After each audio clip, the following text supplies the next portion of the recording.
Сәлем достар, бүгін сіздермен сүйікті торттарыңыз Whoopie Pie тортының жасалу жолымен бөлісемін.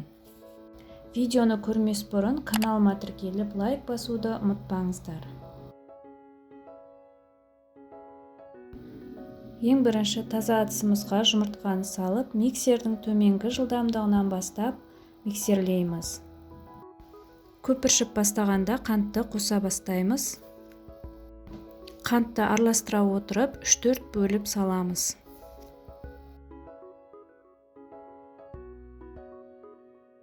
Жұмыртқалы массамыз көлемін үлкейтіп көбікке айналады. Одан соң үстіне алдын ала ертіп алған сары май мен шоколадты қосып 10-15 секунд миксерлейміз. Мен Қазақстан шоколадын пайдаландым.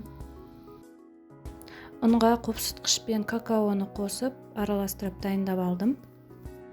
Ұнды 3-4 бөліп, жай жылдамдықта миксерлейміз. Міне біздің бисквитіміздің қамыры дайын болды. Енді кондитерлік мешокқа дайын бисквит қамырын саламыз. Торт жасайтын форманың пішінімен 4 пергамент қағазды дайындап, әр қайсысына ізін түсіріп шығамыз. Болмаса қаламмен сызып шығуға да болады. Мендегі форманың диаметрі 24 см. Бисквит қамырын пергамент қағаздарға айналдыра құйып шығамыз. Болмаса барлығына 4-5 қасықтап құйып, жайып шығуға болады. Маған осылай жасаған ыңғайлы.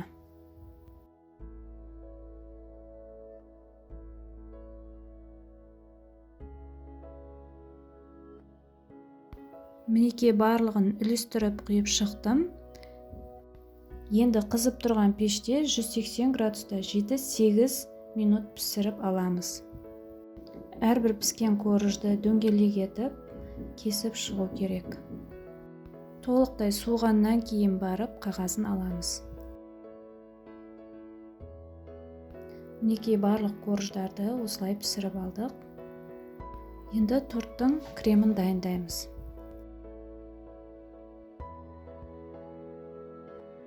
Творожный сырға қант ұнтағын қоса отырып миксерлейміз. Бір келкі болып араласқанша жай жылдамдықта миксерлейміз.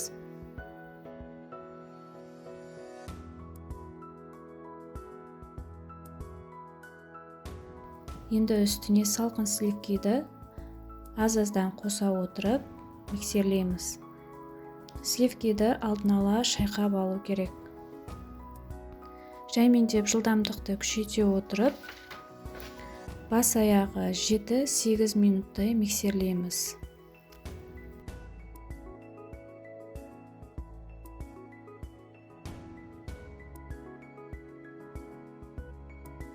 Мінекей бізде формасын жақсы ұстайтын крем дайын болды.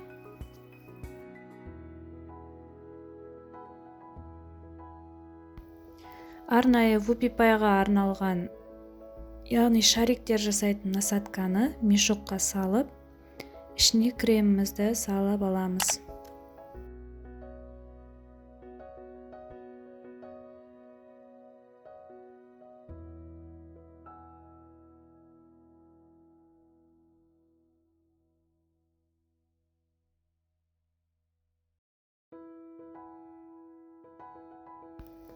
Енді ақырындап айналдыра шариктер шығарамыз.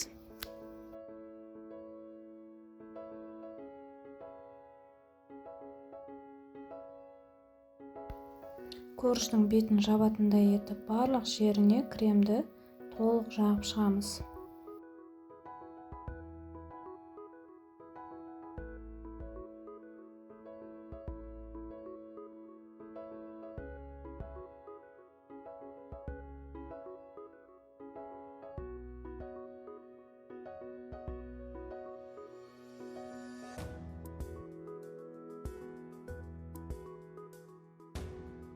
Мінекей осылай болып шықты. Енді 2 сағатқа холодильникке қоямыз.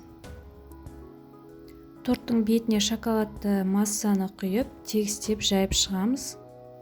Шоколадты ганаждың дайындалу жолын описание бөліміне жазып қойдым. Мен торттың бетін жемістермен, шоколадпен әсемдедім. сіздер басқаша өз қалауларыңызша әсемдесеңіздер болады. Достар, осымен біздің вупи пай тортымыз дайын. Егер сіздерге рецепт ұнаса, лайк басып, каналыма тіркеліп, пікір қалдыруды ұмытпаңыздар. Сіздермен болған Мақпал. Келесі кездескенше сау болыңыздар.